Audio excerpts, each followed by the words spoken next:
Show में आज हम चर्चा करेंगे जगत गुरु रामभद्राचार्य के उस बयान पर जिसमें उन्होंने पश्चिमी उत्तर प्रदेश को लेकर ऐसी बात कह दी जिस पर घमासान छिड़ गया है। आध्यात्मिक गुरु रामभद्राचार्य ने मेरठ में एक कथा के दौरान पश्चिमी उत्तर प्रदेश के संभल, मेरठ और मुजफ्फरनगर जैसे इलाकों की तुलना मिनी पाकिस्तान से कर दी है। उन्होंने दावा किया है कि इन क्षेत्रों में हिंदुओं की स्थिति चिंताजनक है, उन पर अन्य समुदाय हावी हो रहे हैं और उनका पलायन हो रहा है। साथ ही उन्होंने ये भी कहा है कि हिंदू आज देश में संकट के दौर से गुजर रहे हैं और उन्हें न्याय नहीं मिल पा रहा। जैसे ही रामभद्राचार्य का ये बयान मेरठ की गलियों से होकर सियासी गलियों में पहुंचा तो पारा हाई हो गया। मुस्लिम धर्मगुरुओं और कई नेताओं ने इस बयान को नफरत फैलाने वाला बयान बताया है और उनके इस बयान को सोशल मीडिया से लेकर राजनीतिक गलियारों तक बहस छेड़ दी है। सपा के एसटी हसन ने सवाल उठाया कि अगर किसी क्षेत्र में मुसलमान रहते हैं तो क्या वो मिनी पाकिस्तान हो जाता है। इतना ही नहीं, उन्होंने रामभद्राचार्य पर तंज कसते हुए कहा कि ऐसे लोग हिंदू खतरे में हैं का नैरेटिव बनाकर हिंदुओं में डर फैलाना चाहते हैं। जब देश की सरकार, पुलिस, सेना और तमाम ताकतवर संस्थान हिंदुओं के साथ हैं तो राष्ट्रपति और प्रधानमंत्री हिंदू हैं तो फिर खतरा कहां। हसन के मुताबिक मुसलमान कभी नहीं कहता है कि वो खतरे में है क्योंकि उसका विश्वास अल्लाह पर है। अब सवाल ये आखिर कि जगत गुरु भद्राचार्य को वेस्ट यूपी में क्यों मिनी पाकिस्तान दिखता है। क्या सच में वेस्ट उत्तर प्रदेश को डेमोग्राफी यहाँ की बदल रही है? क्या वाकई में ऐसा समुदाय, एक समुदाय की संख्या पश्चिमी उत्तर प्रदेश में इलाकों में बढ़ रही है? आखिर किस आधार पर मिनी पाकिस्तान का बयान जारी किया गया? क्या संभल की तरह दूसरे इलाके में मुसलमानों की जनसंख्या बढ़ रही है? क्या किसी एक समुदाय का इलाकों पर कब्जा हो रहा है? क्या अपने ही देश में हिंदू खतरे में है? और आज इन्हीं सवालों के साथ चर्चा करेंगे, लेकिन उससे पहले सियासी गलियारों में चल रहे सियासी गलियारों से निकले बयानबाजी हम आपको सुनवाते, फिर इसके बाद करेंगे बड़ी बहस। आज हिंदुओं पर बहुत संकट है, बहुत संकट है। अपने ही देश में हम हिंदू धर्म को उतना न्याय नहीं दे पा रहे हैं। पश्चिमी उत्तर प्रदेश में आकर लगता मानो ये मिनी पाकिस्तान है, ऐसा लगता है। तो अब हमें मुखर होना है, हम ऐसा नहीं होने देंगे। गिरिराज सिंह को क्या ये समझते हैं कि यहाँ का हिंदुस्तान का मुसलमान क्या किराएदार है हिंदुस्तान के अंदर, या किसी की नौकरी कर रहा है जो नमक हरामी करे? हिंदुस्तान का मुसलमान का भी उतना ही हक है जितना हिंदू भाइयों का हक है हिंदुस्तान के ऊपर। हिंदुस्तान के मुसलमान ने जितनी कुर्बानियां दी हैं, गिरिराज सिंह के सोच वाले लोगों ने जंग आज़ादी में ना तो कोई कुर्बानी दी, ना ही वो जेल गए, ना ही वो शहीद हुए, तिरंगे का को एक्सेप्ट नहीं करा। होके जनप्रतिनिधि इन बातों को स्वीकार कर रहा है तो सरकार क्या कर रही है ऐसे में बैठे? तो जहां जनता के बीच में जाके विकास कार्य की बात जो इन्होंने 5 साल पहले की थी वो जो पूरी नहीं कर पाते हैं, तभी ऐसे समय पे ये लोग कहीं ना कहीं हिंदू मुसलमान कराने का प्रयास या भाई को भाई से लड़ाने का प्रयास करने का, और जाति धर्म के नाम पे, ईश्वर के नाम पे, अल्लाह के नाम पे सबको लड़ाने का काम करते हैं। पाकिस्तान को दिखाई नहीं दे रहा, उन्हें कुछ दिखाई नहीं दे रहा। पाठशाला भी लगाएंगे, उन्हें कुछ दिखाई नहीं दे रहा। और क्या कहें, तरस आता है ऐसे लोग, तरस और आती है। तो यीशु ने पहले ही उन्हें तो सरकार बनाई, उन्हीं का तो राज्य है। शंकराचार्य स्वामी रामभद्राचार्य जी के द्वारा, जो हमारे हिंदू सनातन धर्म के पूजनीय हैं, और उन्होंने जो भी कहा है वह हिंदुओं को एक करने का आह्वान किया है। इसके पूर्व में उन्होंने कुंभ के मेले में भी कुंभ को लेकर के भी एक टिप्पणी उन्होंने दिया था। उन्होंने कहा था कि जिस समय पर यह कुंभ का आयोजन होगा तो पाकिस्तान के नक्शा से गायब हो जाएगा, क्योंकि उसी धर्म की दुकान और चादर से एकत्र करके ही अपना खर्चा चलाने वाले आप लोग हैं।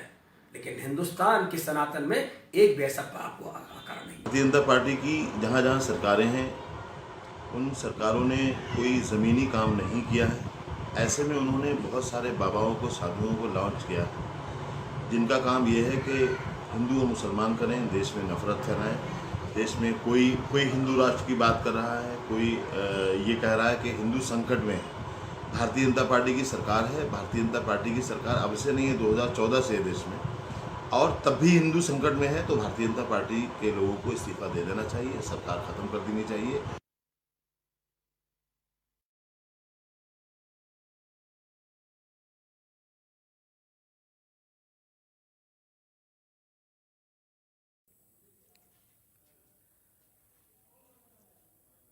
तो रामभद्राचार्य जी के बयान पर अब सियासत शुरू हो गई है।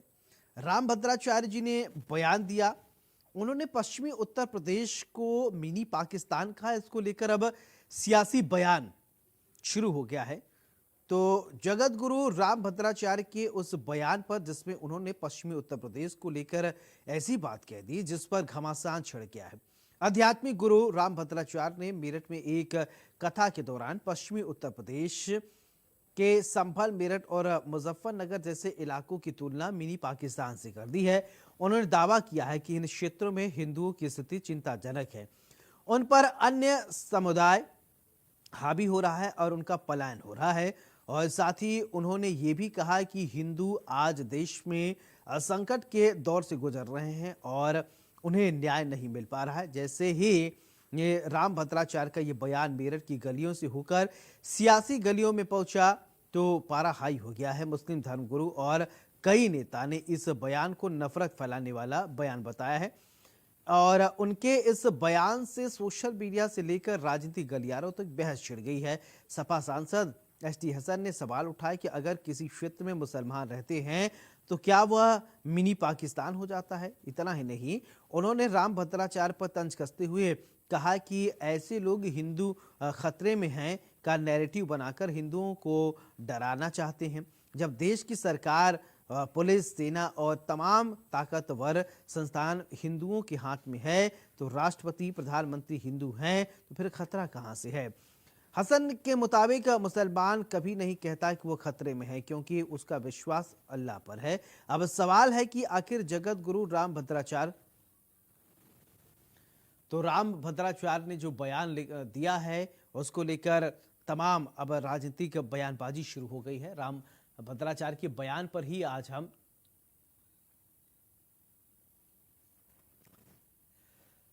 चलिए अब इंडिया न्यूज के सवाल क्या है हम आपसे साझा करते हैं। जगत गुरु का ज्ञान वेस्ट यूपी में क्यों इस तरीके से बवाल मचा हुआ है, और ये सवाल है, गंभीर सवाल है। मिनी पाकिस्तान या पश्चिमी उत्तर प्रदेश, क्या कहती है आबादी। जगत गुरु की संत वाणी मिनी पाक लगे वेस्ट यूपी, और देश में मिनी पाक क्यों बोले रामभद्राचार्य। तो ऐसे में सवाल यही है कि वेस्ट यूपी की अगर बात करें, पश्चिमी उत्तर प्रदेश को लेकर, वेस्ट यूपी को लेकर क्यों इस तरीके की बयानबाजी की गई है। अब सवाल कई गंभीर है। इन्हीं सवालों को आज हम बड़ी बहस में समझेंगे, जानेंगे, और हमारे साथ एक खास पैनल होगा और पैनल के माध्यम से हम समझेंगे कि आखिरकार रामभद्र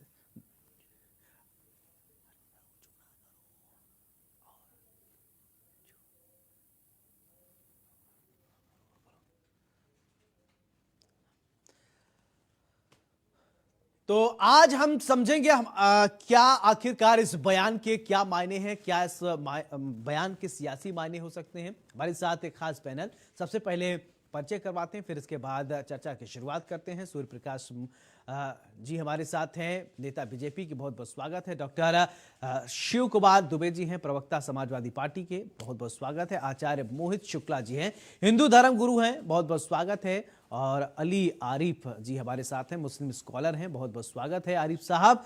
चर्चा की शुरुआत आचार्य मोहित शुक्ला जी, मैं आपसे ही करना चाहता हूं। रामभद्राचार्य जी ने एक बयान दिया है और बयान में उन्होंने कहा है पश्चिमी उत्तर प्रदेश को लेकर कि कि पश्चिमी उत्तर प्रदेश में आना उनको लगता है कि मिनी पाकिस्तान। क्या पश्चिमी उत्तर प्रदेश मिनी पाकिस्तान? इस बयान को कैसे आप देखते हैं आचार्य जी? देखिए, जो रामभद्राचार्य जी एक बड़े संत हैं और वयोवृद्ध हैं, उन्होंने एक इशारा किया है।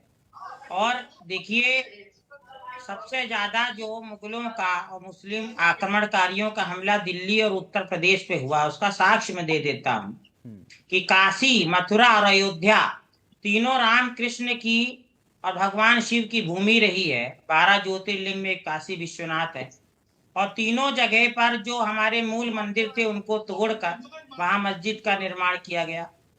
और दूसरी बात यह है कि आप गदर फिल्म देख लीजिए, उसमें पुराना लखनऊ को ही पाकिस्तान की शूटिंग में दिखाया गया।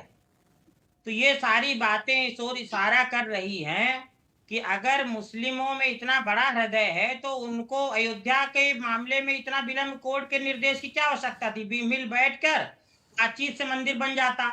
कई अवसर दिए गए, उन्होंने नहीं माना। चलिए कोई बात नहीं, नहीं माना। अब बचा है काशी और मथुरा। अब काशी मथुरा पर जो है को जब वहां साक्ष्य मौजूद हैं, काशी में स्पष्ट दिख रहे हैं सारे पिलर, भगवान की मूर्तियां हैं, सब कुछ है, और पट भी खोल दिए गए हैं, मैंने सब देखा जाके, सारी चीजें हैं। तो उनको हिंदुओं की ये जो हमारे लिए भगवान का वहां पर स्थान है, भगवान वास कर रहे हैं साक्षात, हमें वापस कर देना चाहिए। भाईचारा दिखाने का सारा ठेका क्या हिंदुओं ने ही ले रखा है? भाई मुस्लिमों को भी बड़ा दिल दिखाना चाहिए, और जो हमारा काशी मथुरा वापस कर दे। तो क्यों ऐसी बातें आए कि मिनी पाकिस्तान हो रहा है या नहीं हो रहा? देख लीजिए। आचार्य मोहित शुक्ला जी, मेरा सवाल देखिए, आप देखिए, अभी पश्चिम उत्तर प्रदेश की हम बात कर रहे हैं, और उत्तर प्रदेश राम की धरती है, कृष्ण की धरती है, और उत्तर प्रदेश के वाराणसी ही एक ऐसा जहां है जहां पर गौतम बुद्ध ने पहली शिक्षा दी। उत्तर प्रदेश ही ऐसा जगह है जहां पर तमाम, लेकिन इसको अलग अलग कह देना, मिनी पाकिस्तान कह देना, और खुद रामभद्राचार्य जी उत्तर प्रदेश के जौनपुर के रहने वाले हैं और ऐसा बयान दे रहे हैं। वैसे भी एक सवाल और मैं ये समझना चाहूंगा कि आप लोग संत हैं और संतों की वाणी यही, आप लोग यही कल्चर लेके चलते हैं, सर्वे भवन्तु सुखिनः सर्वे भवन्तु निरामया, और वसुधैव कुटुंबकम यही बात है। जब सबको साथ लेकर चलते हैं तो अपने ही प्रदेश में दो भाग करना, डिवाइड करना, ये कहाँ की नीति है सर? नहीं, तो डिवाइड नहीं करने की बात हो रही है, और हम तो अभी भी कह रहे हैं सर्वे भवन्तु सुखिनः। तो मैं तो ये कह रहा हूँ, सनातन ही धर्म ऐसा है जो विश्व को शांति का पाठ पढ़ा सकता, जो वसुधैव कुटुंबकम की बात कहता। आज आप संपूर्ण विश्व में देख लीजिए, जहां भी सनातनी रह रहा वहां शांति की स्थापना है, और हिंदुओं के बीच में जितने भी मुस्लिम रह रहे हैं सब सुरक्षित हैं। मगर 100 मुसलमानों के बीच में एक हिंदू परिवार सुरक्षित नहीं है। उसका उदाहरण कश्मीर देख लीजिए, चाहे बांग्लादेश देख लीजिए, चाहे केरल में देख लीजिए, जहां पर भी ऐसा हो, चाहे पुराना लखनऊ देख लीजिए, वहां से तमाम हिंदू पलायन कर चुके हैं। संभल देख लीजिए। तो मुख्य यहाँ पर जो मैं कह रहा हूँ वो तो सत्य है ना। हिंदुओं ने कहा अत्याचार किया? हिंदुओं पर अत्याचार शुरू से हुआ। नहीं तो आप देख लीजिए, बुद्ध जी की मूर्ति सबसे बड़ी अफगानिस्तान, वहां तोड़ दी गई, विश्व की सबसे बड़ी मूर्ति। तो कौन विश्व में आतंक मचाए हुए है? कौन सबको, अन्य धर्मों को और अन्य संप्रदायों को हानि पहुंचा रहा है? ये तो जग जाहिर है। हिंदू कहाँ? हिंदू तो सहिष्णु है, प्रेम, शांति, दया, करुणा जो संदेश देने वाला है। हम तो अभी भी कह रहे हैं कि भाईचारे से सारे विवाद निपटा दिए जाएं। हम हिंसा का मार्ग बिल्कुल नहीं चुनना चाहते। चलिए ठीक है, हमारे साथ अली आरिफ जी भी हैं। आरिफ साहब, क्या कहेंगे आप रामभद्राचार्य जी के इस बयान को?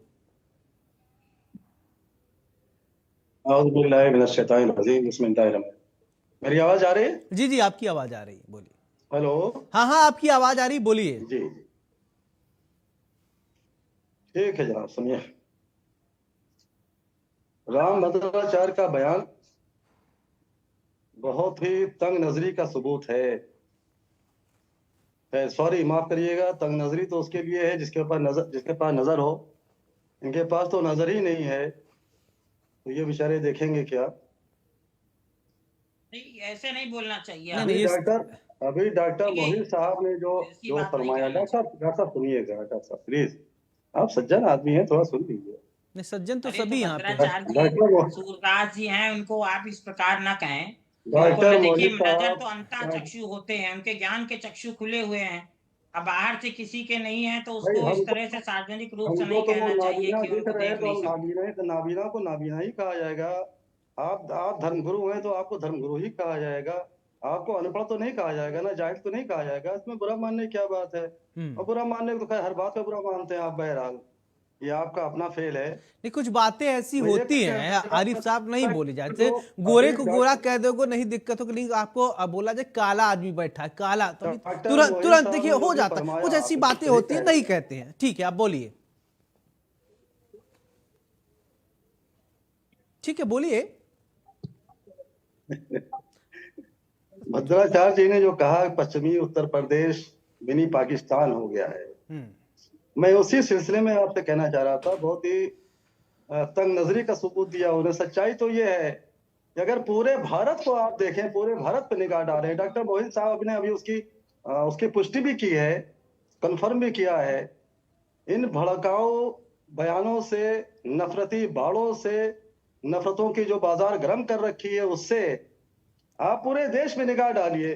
पूरे देश को दो हिस्सों में डिवाइड कर दिया गया है, एक तरफ मुसलमान है, एक तरफ गैर मुस्लिम है। और इस हद तक मामला हो गया है मेरे अजीज, मेरे भाई, कि मुसलमान हिंदुओं की आबादी में नहीं रहना चाह रहा है और हिंदू मुसलमानों की आबादी में नहीं रहना चाह रहा है। इस हद तक ये नफरत का बाजार गर्म है। और ऐसे मौके पर अभी वो कहीं उन्होंने इंटरव्यू दिया था कि साहब देश में जो वो है आरक्षण है, इसको खत्म कर दिया जाए वरना ये देश गृह युद्ध की तरफ चला जाएगा। इस पर हमारे जज संजीव कुमार साहब ने बहुत ही तीखी प्रतिक्रिया दी है कि इनके खिलाफ तो FIR होना चाहिए, इनको जेल जाना चाहिए। अब उनको भी गालियां देना शुरू कर देंगे ये लोग। अभी मैं थोड़ी देर पहले सुन रहा था। तो ऐसे माहौल में इतना भी सोच नहीं है, इतनी भी समझ नहीं है कि ऐसे माहौल में जब हमारे पड़ोस में आग लगी हो, पूरा देश जल रहा हो, इवन देश सुप्रीम कोर्ट तक फूंक दिया गया हो, ऐसे मौके पे इस तरह का बयान देने का क्या मतलब है, क्या मकसद है? आप किधर ले जा रहे हो देश को? चलिए, इस हद ठीक तक है, तो आप ले ठीक आए है हो। शिव प्रकाश जी, स्टेट- ठीक है, स्टेट- ठीक है स्टेट सूर्य मिली प्रकाश जी, स्टेट। मेरा सवाल आपसे, राम भद्राचार्य जी ने एक बयान दिया और उस बयान को लेकर अब राजनीति शुरू हो गई है।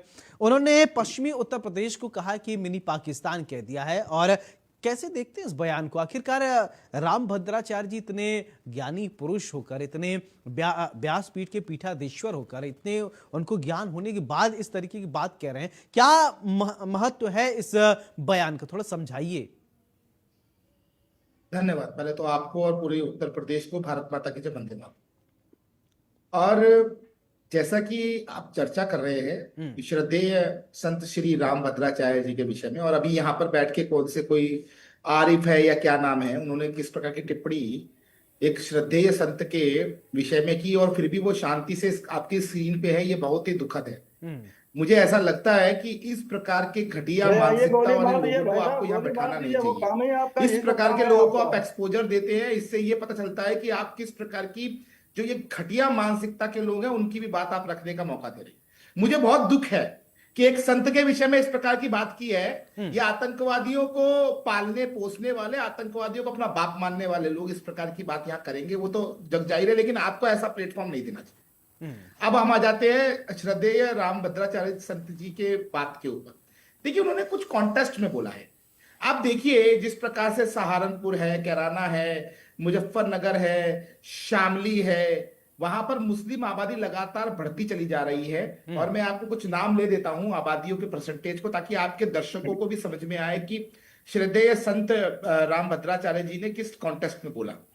रामपुर में 50% से ऊपर है, मुरादाबाद में 47%, और बिजनौर 43, सहारनपुर जो है 41, मुजफ्फरनगर 42, अमरोहा ज्योतिबा फुले नगर 40, मेरठ जो है 34 और बरेली जो है वो 35%। और ये वो क्षेत्र है जहां पर कि चाहे वो राम नवमी की शोभा यात्रा हो और चाहे वो हनुमान जन्मोत्सव की शोभा यात्रा हो, चाहे वो होली हो, दीपावली हो, हिंदू त्योहारों के ऊपर पत्थरबाजी करने का एक जो संगठित जो एक संगठन बना हुआ है, वो इन क्षेत्रों में बहुत ही मजबूती से काम कर रहा है, क्योंकि यहाँ पर जो आबादी है वो 40+ पहुंच गई है। और यहाँ अभी जो बैठ के ये आरिफ फारिफ जो भी बोल रहे थे कि मोहब्बत की दुकान, इनकी मोहब्बत की दुकान में सब जो हथियार है ना वो पत्थर है, नहीं देखिए, बंदूकें हैं। गोलियां हैं, सुन लीजिए ना, ये क्या कह रहा है? ऐसी बात आपके नहीं बारे में क्या होती, होता ये है? नहीं होता है। नहीं। राम भद्राचार्य जी के तो विषय में गुस्सा इन्होंने क्यों इस तरह हुआ? की टिप्पणी की, आपने इनसे माफी नहीं मंगवाई। अब मैं इनकी मोहब्बत की दुकान के प्रोडक्ट पर जा रहा हूं, आपको परेशानी क्यों हो रही है? इनकी मोहब्बत की दुकान के अंदर पत्थरबाजी है, तेजाब की बोतलें हैं, बंदूकें हैं, गोलियां हैं, बम हैं, तलवारें हैं, और मैं आपको बताऊं कि किसी ना किसी तरीके से धार्मिक भावनाएं भड़काने का काम करने वाली इनकी मानसिकता है। ठीक है, और चलिए, राम ठीक है, भद्राचार्य मैं आ जी रहा हूं ने आपके पास। स्पष्ट रूप से यही कहा ठीक ना, है। सुनिए, हाँ। 20 सेकंड और। हाँ। राम भद्राचार्य जी ने पाकिस्तान इसलिए तो बोला, जिस प्रकार से पाकिस्तान में हिंदुओं का नरसंहार होता रहा है, हाँ। उसी प्रकार मुजफ्फरनगर जो है वहां पे नरसंहार हुआ ना हिंदुओं का। जी, ठीक है। शिव कुमार दुबे जी, राम भद्राचार्य के बयान को आप कैसे देखते हैं? एक प्रतिक्रिया दीजिए, फिर चर्चा को मैं जल्दी से आगे बढ़ाता हूं। आरिफ साहब, तुरंत मैं आपके पास आऊंगा। देखिए, घर का जब बड़ील होता है, मतलब बड़ा हो, बुजुर्ग हो, ये किसी भी क्षेत्र में, अगर वो कोई बात कहता है तो बात फैलती है, ठीक है ना। मैं यहाँ ये जरूर कहना चाहता हूँ कि पहले अपना घर देखिए। मैं भी हिंदू, और यहाँ बैठे हुए पैनल में 3 लोग हिंदू और 1 मुस्लिम है भाई, ठीक है ना। हमें अपना घर ये देखना चाहिए कि हमारा घर कैसा चल रहा है। हम दूसरे पे टिप्पणी करने से बेहतर अपने घर को मजबूत करें। आज जितने भी धर्माचार्य बैठे हैं, मुझे बड़ा अफसोस है इस बात को कहने में, और दुख होता है कि सभी ने अपने अपने मठ बना के रखे हैं, अपने आप को बचा के, अपने आप को पैसा वाला बनाने के चक्कर में धर्म की किसी को नहीं पड़ी। मैं आपको सच बोलता हूं, धर्म जो पहले से शंकराचार्य थे, इस मतलब मैं आदि शंकराचार्य की बात कर रहा हूं, उन्होंने यात्राएं की थी।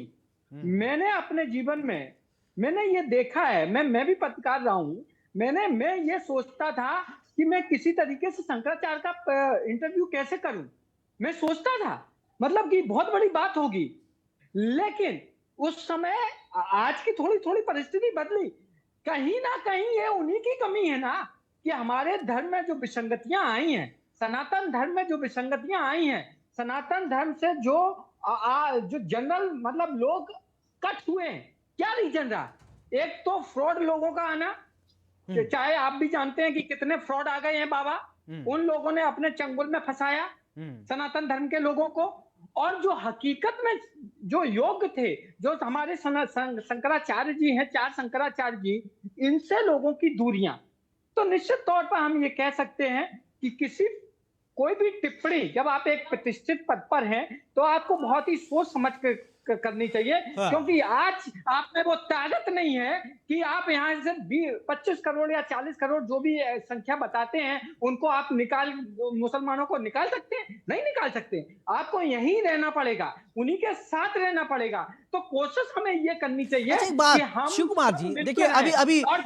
अभी एक बात मैं ये समझना चाहता हूं कि अभी देखिए कैराना की क्या स्थिति है, शामली की क्या स्थिति है, और संभल की क्या स्थिति है, क्यों वहां से हिंदुओं को पलायन करना पड़ा, क्यों? अभी एक रिपोर्ट सामने आई, बहुत सरकार के पास भी सामने। क्या आपको लगता है डेमोग्राफिक चेंज क्यों हो गया, क्यों लोग वहां से चले गए?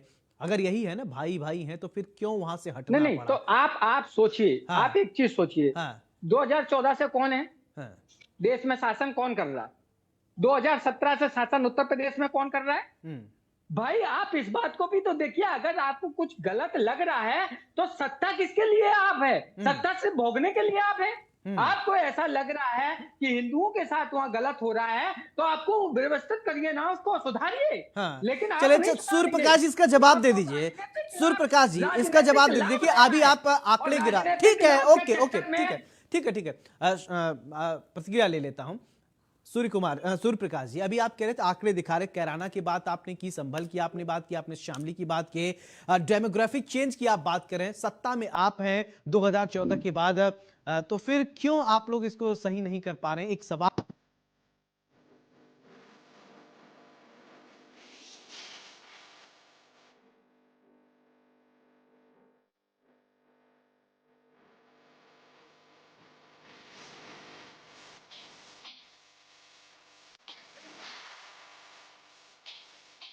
दो 2017 में सरकार जो है वो उत्तर प्रदेश के अंदर बदली, और उत्तर प्रदेश में 2017 में जैसी सरकार बदली और डबल इंजन की सरकार आई, घर में से निकाल के हम लोगों ने अपराधियों का एनकाउंटर किया है। और मुझे कहने में ये गर्व होता है कि आज उत्तर प्रदेश जो है वो पहले अपराध प्रदेश कहा जाता था, आज वो उन्नत प्रदेश है। जिस उसमें से 300 ब्राह्मणों का मर्डर किया है, 300 राम ब्राह्मण। भद्राचार्य जी ने टिप्पणी की, क्योंकि वो डेमोग्राफिकल चेंज के ऊपर टिप्पणी की, और ये सरकार के हाथ में नहीं है कि वो भैया 4 शादी और 40 बच्चे रोके, क्योंकि ये तो एक नीति है, राष्ट्रीय नीति है।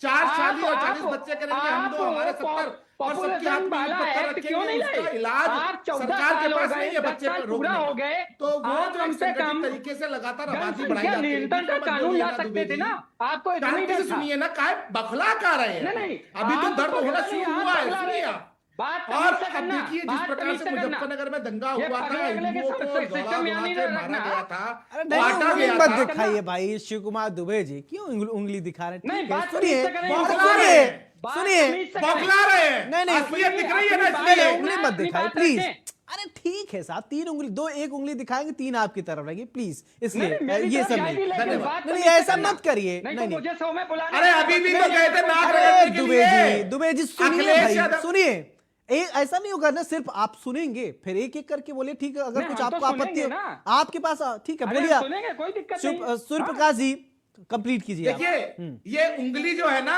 ये उंगली उस मौलाना को दिखाते जिसने डिंपल भाभी के ऊपर टिप्पणी की थी, उसको मारा, उसको मारा, उसको मारा, उसको मारा, उसको मारा, भरे चैनल में मारा है, उसको भरे चैनल में मारा है, इलाज करने के लिए बाबा जी सत्ता में आए। तुम गुंडे नालायक, अब आप समझ लीजिए मुजफ्फरनगर में जिस प्रकार का दंगा अरे हुआ, डॉक्टर साहब, नहीं है। अरे सुनिए आप, को यार आपने बुलाया है, अरे डॉक्टर साहब आपके नाम से डॉक्टर लगा है, मतलब आप बहुत पढ़े लिखे शिक्षित व्यक्ति हैं, प्लीज डोंट ऐसा मत करिए आप डॉक्टर साहब। ना भाषा संयमित रखिए, ना भाषा संयमित रखिए प्लीज, डिबेट को जो एक डेकोरम होता है उसको मेंटेन करके रखिए प्लीज, दर्शक भी देख रहे हैं हमारे। नहीं ठीक है, कंप्लीट कीजिए सूर्य प्रकाश जी। ये खून जो उबाल मार रहा है ना, ये उस मौलाना के सामने मारता तो अच्छा लगता मुझको। अपनी माँ बहन बेटियों की तो रक्षा कर नहीं सकते हो, यहाँ बैठ के ज्ञान बांट रहे हो, समझ में आया? हमारी माँ बहनों के प्रति इस प्रकार की टिप्पणियां मौलाना कर रहा था, तुम लोगों के मुंह में दही जमा हुआ था, यहाँ उंगलियां दिखा रहे हो बैठ के, ये उंगलियां अपनी जेब में रखो, समझ में आया? अब रह गई बात उत्तर प्रदेश के अंदर राम भद्राचार्य जी ने टिप्पणी की, ये टिप्पणी केवल उस कॉन्टेस्ट में की है जो आबादी बढ़ रही है, डेमोग्राफी चेंज हो रही है, और डेमोग्राफी चेंज कराने का सबसे बड़ा कारण जो है वो सिस्टमेटिकली ढंग से जिस प्रकार समाजवादी पार्टी की सरकार ने मुस्लिम तुष्टीकरण किया, ये अपनी माओ बहनों के ऊपर टिप्पणियां होती रहती हैं, ये मुंह में दही जमा के बैठ जाते हैं। ये इनके शासनकाल में मंदिरों की घंटियां रोक दी गई थी, इनके शासनकाल में अजान के समय में मंदिरों की घंटियां नहीं बजती थी, इनके शासनकाल में मुस्लिम बस्तियों में बिजली जाती थी, हिंदू बस्तियों में बिजली नहीं जाती थी, होली दीपावली के त्योहार पे बिजली कट होती थी, ईद और ईद उल फितर पे हमेशा बिजली जाती थी। अगर थाने में मुसलमान पहुंच गया और हिंदू पहुंच गया तो मुसलमान की बात सुनी जाती थी और हिंदू की बात नहीं सुनी जाती थी, और ये यहाँ बैठकर उंगलियां दिखा रहे हैं। इन सबको रोकने का काम योगी जी ने किया है, लेकिन डेमोग्राफी जो चेंज हुई है उसको ठीक करने का काम, ठीक है, डेमोग्राफी चेंज हुआ है, ठीक है, ठीक है। आचार्य मोहित शुक्ला जी, एक बात मैं आपसे समझना चाहता हूं, मैं आ रहा हूं दुबे जी आपके पास आ रहा हूं। एक सवाल मैं दुबे जी आप वाला ही सवाल लेना चाहूंगा। देखिए धर्म गुरु हमारे समाज की को आगे लेकर जाते हैं, उनका ये काम होता है कि समाज को एक एकता में पिरो कर रखे, सामाजिक ताना बाना बना रहे, ये इनकी कोशिश होती है। लेकिन इस तरीके से एक वरिष्ठ जिनका बहुत सम्मान है, व्यासपीठ के पीठाधीश्वर और राम भद्राचार्य इतने वरिष्ठ हैं, वो अगर इस तरीके से डिफरेंशिएट करेंगे तो फिर थोड़ा तो मामला गड़बड़ होगा ना सर। ये सौरभ जी बड़ी शांति पूर्वक बात सुनने वाली है, इसमें कोई विवाद नहीं है। स्वामी राम भद्राचार्य जी ने जो बात कही किसी को अपशब्द नहीं कहा।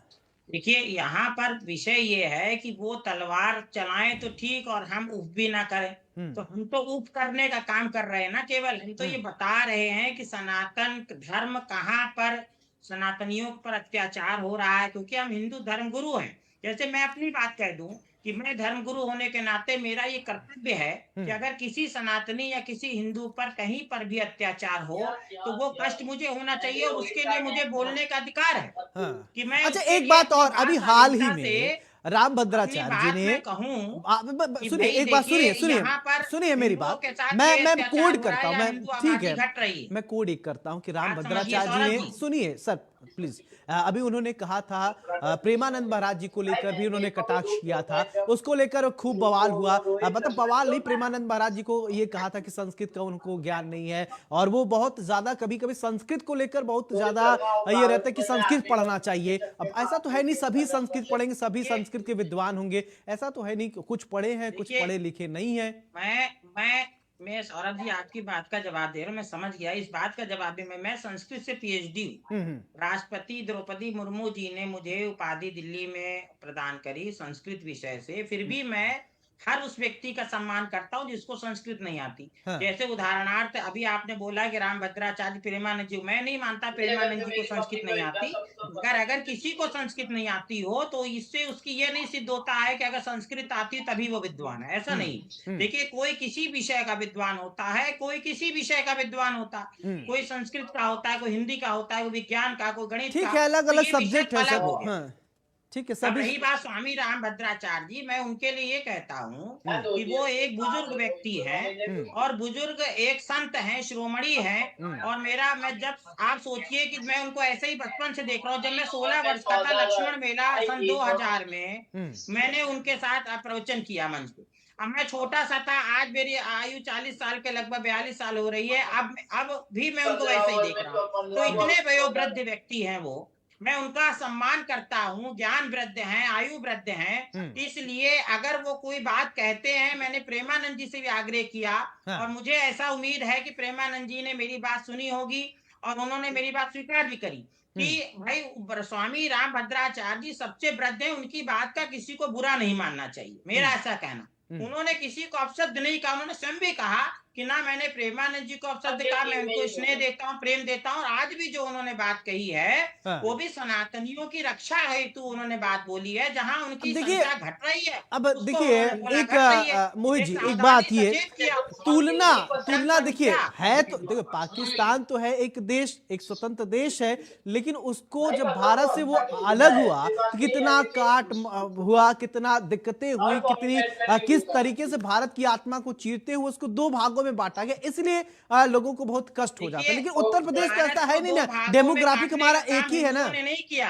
धर्म के आधार पर देश का बंटवारा, जो हिंदुओं ने नहीं कहा था, मुस्लिमों ने मांगा था।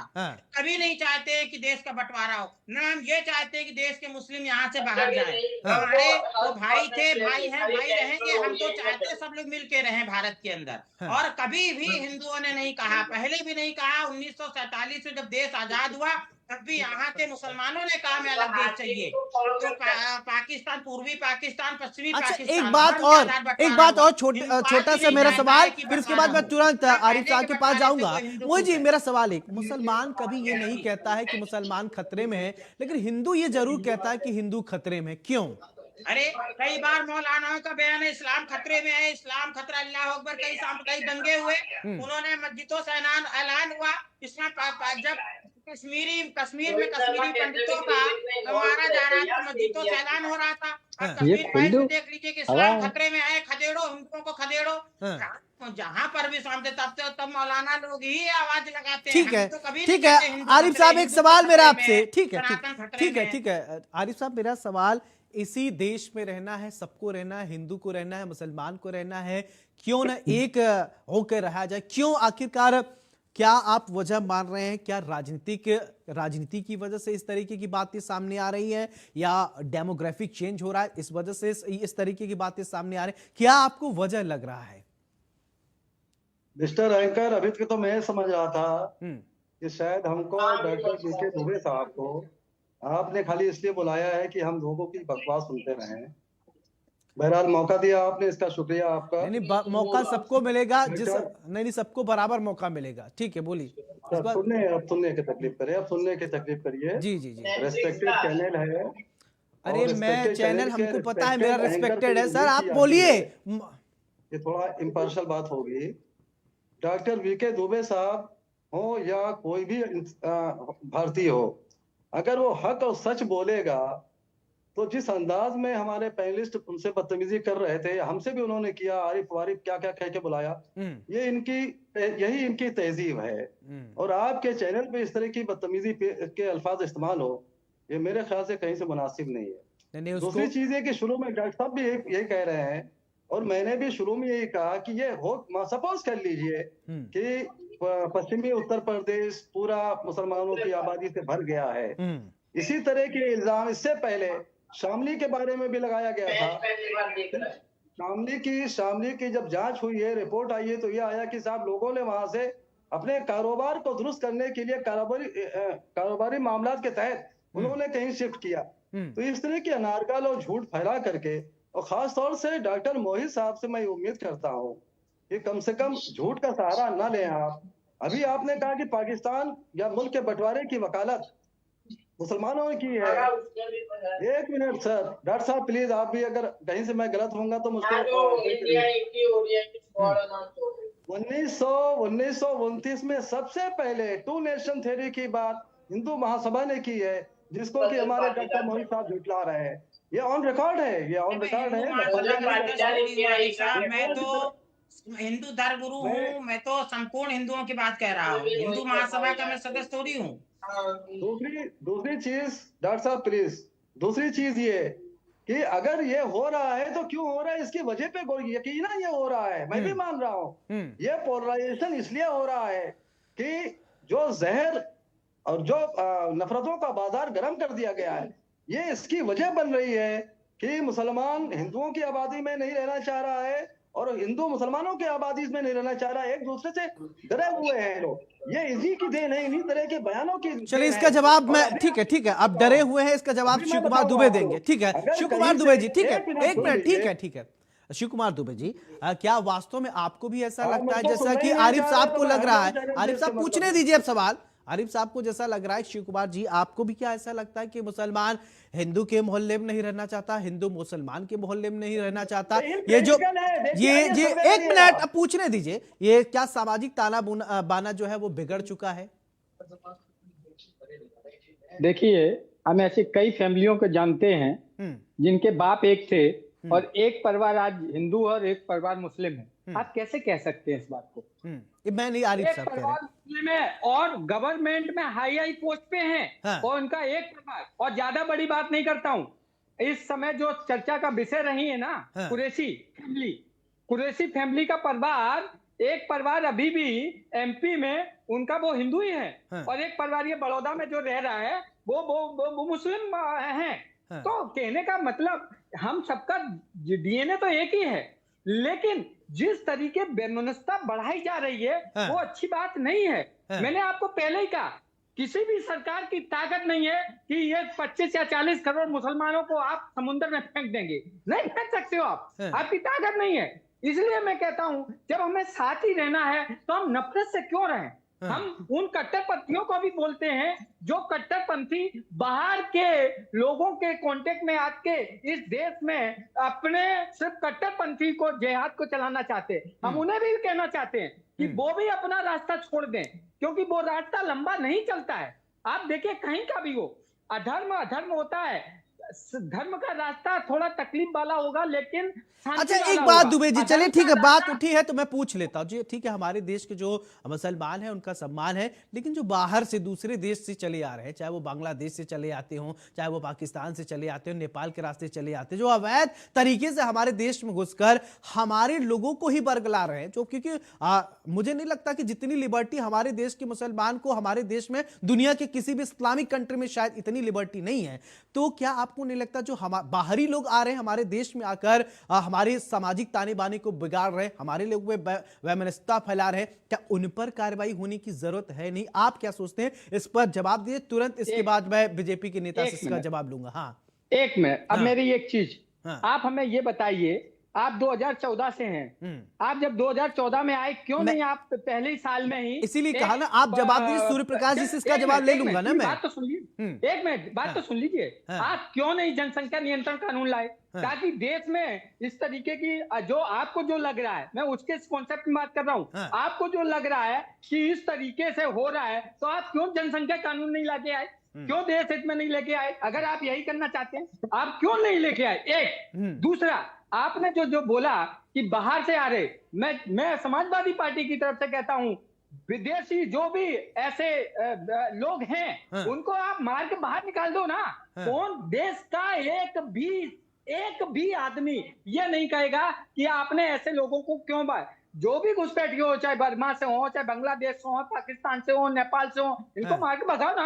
आप उठा के आरिफ साहब इसका समर्थन करते हैं क्या? एक मिनट, ठीक है आरिफ साहब, एक मिनट, ठीक है आरिफ साहब इसका समर्थन करेंगे क्या? ठीक है, ठीक है, एक मिनट, ठीक है शिवकुमार, ठीक है, ठीक है, ठीक है, आरिफ साहब समर्थन करते नहीं, ये बहुत इंपॉर्टेंट है। आरिफ साहब एक मिनट, लेकिन हमारे देश में जो हिंदू मुस्लिम की जो मित्र भाव है, जो प्रेम भावना ठीक है, ठीक है, बस वही जवाब ले लेता हूं अभी तुरंत। आरिफ साहब क्या इसका समर्थन करते क्या? जो बाहर से आ रहे हैं, जो हमारे देश में आकर हमारे लोगों में ही वैमनस्यता फैला रहे हैं, जो दिक्कत पैदा कर रहे हैं, उनको भगा देना चाहिए या रखना चाहिए, उनको भी बिरयानी खिलाएं? भाई साहब, एक कहावत मशहूर है कि घर का बेदी लंका ढाता है। अभी हम जब खुद देश में नफरतें पैदा कर रहे हैं, नफरतों की का बाजार गर्म कर रहे हैं, तो विदेशों के लोगों की क्या जरूरत है? उनको क्या जरूरत है ये सब करने की? हाँ, उनको भगा देना चाहिए ना।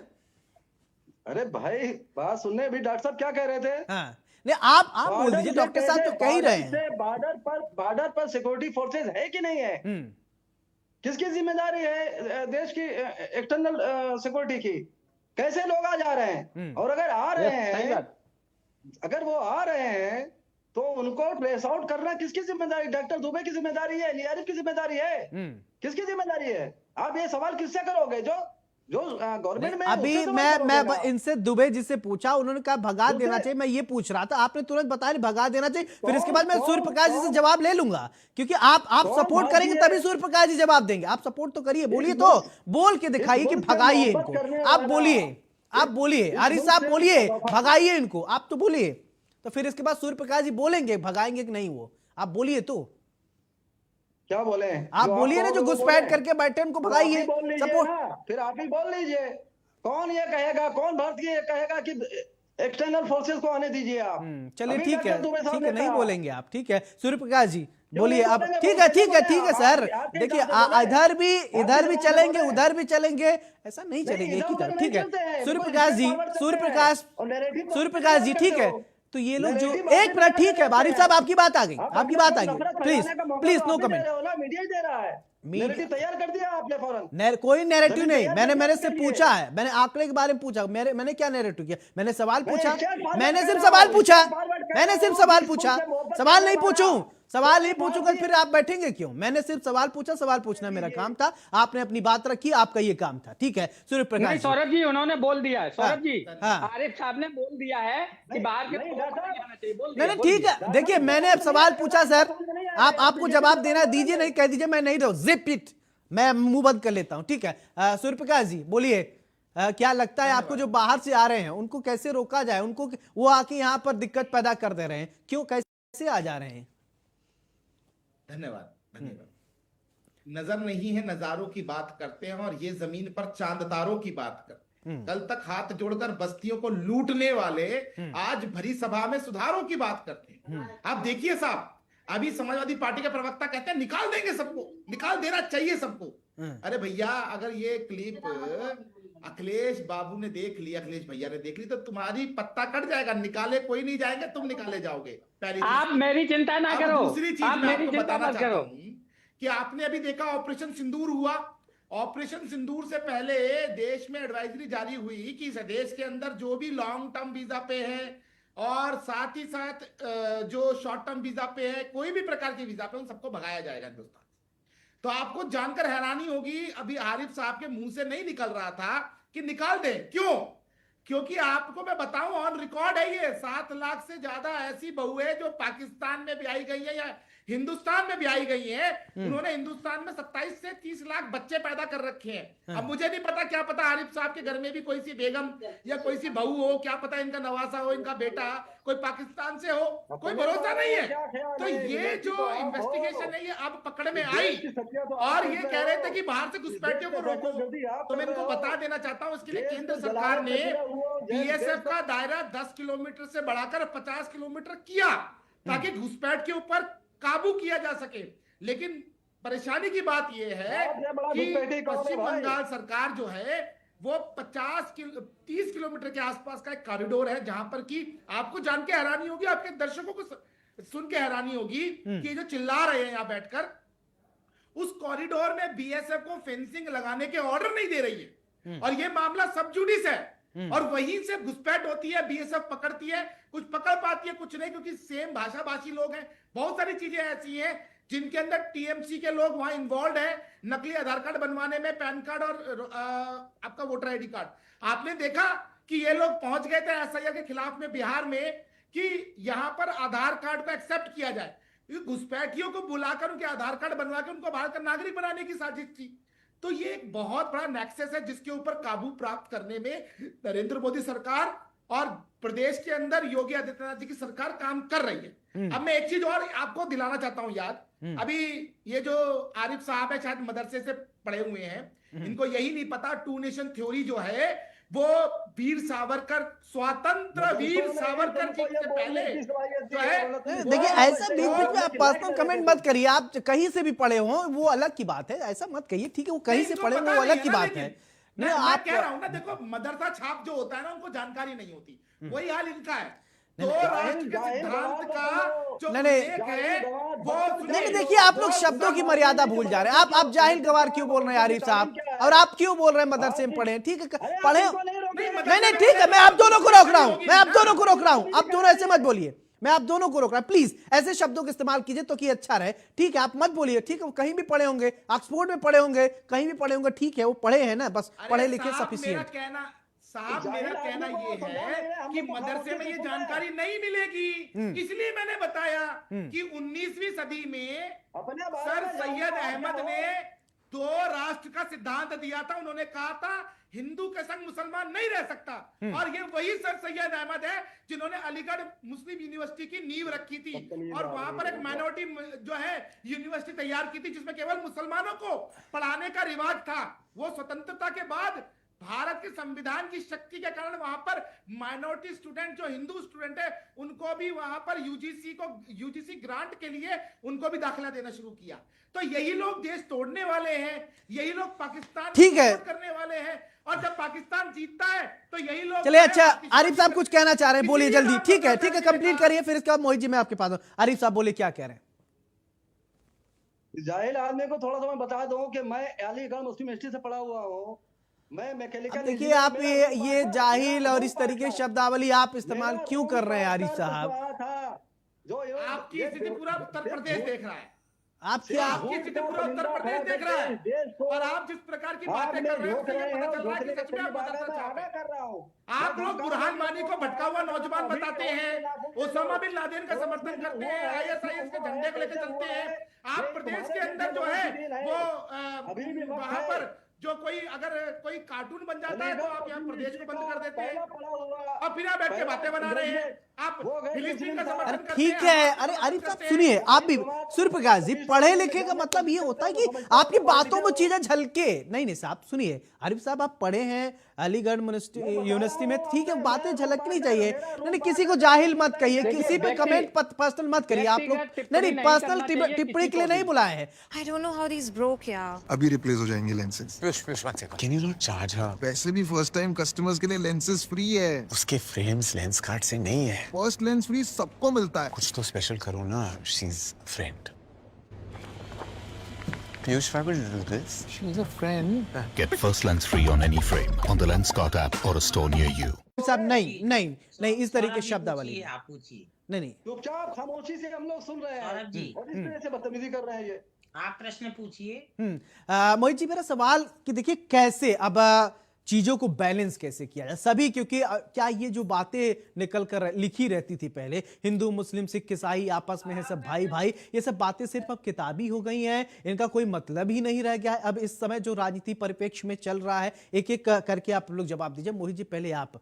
देखिए मैं आपको स्पष्ट उत्तर दे रहा हूँ। मैं लखनऊ में रहता हूँ, मेरे बगल में कई मुस्लिम फैमिलीज रहती हैं, और बड़े प्रेम सौहार्द से सब लोग रहते हैं। मुस्लिमों को कोई डर नहीं लगता है कि मैं हिंदुओं के साथ क्यों रह रहा हूँ या मुस्लिम धर्मगुरु के साथ क्यों रह रहा हूँ। वो सब मिलते हैं, आपस में दुआ सलाम होती है, जय श्री राम होती है, राम राम जी भी होती है, सब होता है। कोई ऐसे मैं आइए उनके सामने जय श्री राम बोलूं, वो भी जय श्री राम बोले, कोई ऐसा भेदभाव नहीं। जो आरिफ साहब ने कहा कि मुसलमान अपने को सुरक्षित नहीं महसूस करे हिंदुओं के साथ में, उस बात का मैं जवाब दे रहा मैंने हूँ। दोनों बात कही है, मैंने बिल्कुल दोनों बात कही है। शांतिपूर्वक रह रहे और मैंने दोनों बात कही है।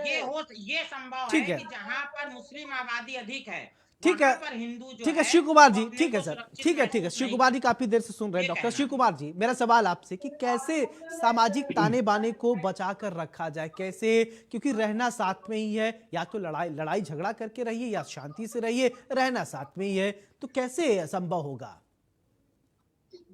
मैं देखो, इसके लिए मैं यही कहूंगा कि हमारे जो धर्म गुरु हैं, मैं हर संत का सम्मान करता हूँ, वो चाहे किसी भी धर्म का हो, हमें उससे कोई लेना देना नहीं, हमारे लिए वो सम्माननीय है। और मैं सनातन धर्म का जो है वो तो मेरे लिए बहुत ही सम्माननीय है।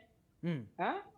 क्या मैं कह रहा हूँ, अखिलेश जी को भी सुझाव दीजिए सर, बहुत अच्छी बात आपने शायद आपने शायद देखा नहीं, एक बार अखिलेश जी को भी ये बात बताइए। नहीं, आपको जानकारी नहीं है इसलिए आप ये बोल रहे हैं। मैंने देखा है, आप उनकी संतों का अपमान करना समाजवादी पार्टी की परिपाटी है। अरे ये देखिए, ये आप गलत टिप्पणी मत करिए, गलत टिप्पणी नहीं करिए, पार्टी का इतिहास है साहब। गलत टिप्पणी मत करिए। आपको मालूम है कि इटावा में जो केदारेश्वर नाथ मंदिर बन रहा है वो कितनी जगह में है? आपको कोई जानकारी है? राम नहीं मंदिर है, इसीलिए राम मंदिर गए। अरे सुनिए, राम मंदिर देखिए, एक चीज याद रखिए। अरे मेरी बात सुनिए, मैं उसका जवाब देता हूँ। टुकटुकी है ना, ये बजाते रहिए प्रदेश। अरे सुनिए भैया मेरे, आप चिंता मत कीजिए, आपको मायावी मारीच मानता है प्रदेश। अरे सुनो मेरी बात, पहले अपना विचार करो, उसके बाद दूसरे पे करो। मैं जानता हूँ कि भारतीय जनता पार्टी का चालो चरित्र, इसलिए मेरे से ज्यादा नहीं जानते हो आप। भारतीय जनता पार्टी ने मैंने बहुत करीबी से देखा है, पार्टी ने अपराधियों को मैंने बहुत करीबी से देखा है महाराज, इसलिए मुझे मत बताओ। मैंने बहुत करीबी से देखा। चलिए अब ठीक है, आप लोगों की बात आ गई, लेकिन अब ऐसे में एक छोटा सा कमेंट, फाइनल कमेंट ले लेता हूं, फिर इसके बाद प्रोग्राम वाइंड अप करूंगा। सूर्य प्रकाश जी, एक फाइनल कमेंट मैं आपसे चाहूंगा कि कैसे सामाजिक ताने बाने को मजबूत रखा जाए, सब एक साथ रहें, और ये जो राम भद्राचार्य जी ने जो बयान दिया है उसको लेकर एक फाइनल छोटा सा कमेंट कर दीजिए प्लीज। मैं तो स्पष्ट करना चाहता हूं कि राम भद्राचार्य जी ने जिस कॉन्टेस्ट में बोला है, उस कॉन्टेस्ट का मतलब ये था, क्योंकि डेमोग्राफी चेंज हो रही है, कट रहे हैं तो बट रहे हैं, तो मेरा ऐसा मानना है कि ना बटेंगे ना कटेंगे। अगर इस बात पे हम सब लोग तैयार हो जाएं, तो मुझे ऐसा लगता है कि डेमोग्राफी चेंज होना बंद हो जाएगी। चलिए ठीक है, हमारे पास थोड़ा वक्त की कमी है। बहुत बहुत शुक्रिया आप चारों मेहमानों का हमारे साथ बड़ी बहस में चर्चा करने के लिए। देखिए, राम भद्राचार्य जी ने एक बयान दिया, बयान में उन्होंने कहा कि पश्चिमी उत्तर प्रदेश को उन्होंने मिनी पाकिस्तान कह दिया। इसको लेकर अब खूब हो हल्ला हो रहा है, अलग अलग प्रतिक्रियाएं सामने आ रही हैं। इस डिबेट में भी कई प्रतिक्रियाएं आई और आगे भी कई प्रतिक्रियाएं आएंगी, लेकिन वैसे भी हमारे देश के संत जो हैं इस कल्चर को मानते हैं, सर्वे भवन्तु सुखिनः सर्वे भवन्तु निरामया, और वसुधैव कुटुंबकम को मानने वाले कल्चर के हम लोग हैं, हमारे संत लोग हैं, और ये इसी कल्चर को मानते हैं। लेकिन राम भद्राचार्य जी ने जो ये बयान दिया है उसको लेकर सोचना भी पड़ेगा, क्योंकि व्यासपीठ के पीठाधीश्वर हैं, बड़ी पदवी पर बैठे हैं, क्यों उन्होंने ऐसा बयान दिया, क्या उनका मंतव्य रहा है, इसको समझना भी बहुत जरूरी है। बड़ी बहस में मेरे साथ फिलहाल इतना ही। नमस्कार।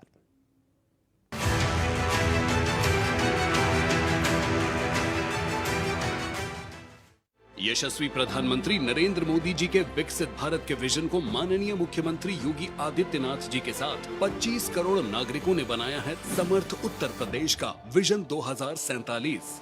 विषय विशेषज्ञ, सेवानिवृत्त IAS IPS वैज्ञानिक, कुलपति, प्रोफेसर, चिकित्सक एवं सेक्टोरल स्पेशलिस्ट का पैनल कर रहा है जनपद से ग्राम स्तर तक जन संवाद। तो प्रत्येक नागरिक अपने बहुमूल्य सुझाव देकर बन रहा है यूपी के विकास में भागीदार। मोबाइल से QR कोड स्कैन करें और पोर्टल samarthuttarpradesh.up.gov.in पर लिखकर या बोलकर दर्ज कराएं सुझाव। ये पोर्टल पूरी तरह निशुल्क है और 5 अक्टूबर 2025 तक खुला है। आपके सुझावों से तैयार होगा विकसित यूपी का रोड मैप और मूल्यवान सुझाव देने वाले होंगे सम्मानित। विकसित यूपी के निर्माण में बनिए सहभागी। हम मिलकर बनाएंगे आत्मनिर्भर उत्तर प्रदेश 2047।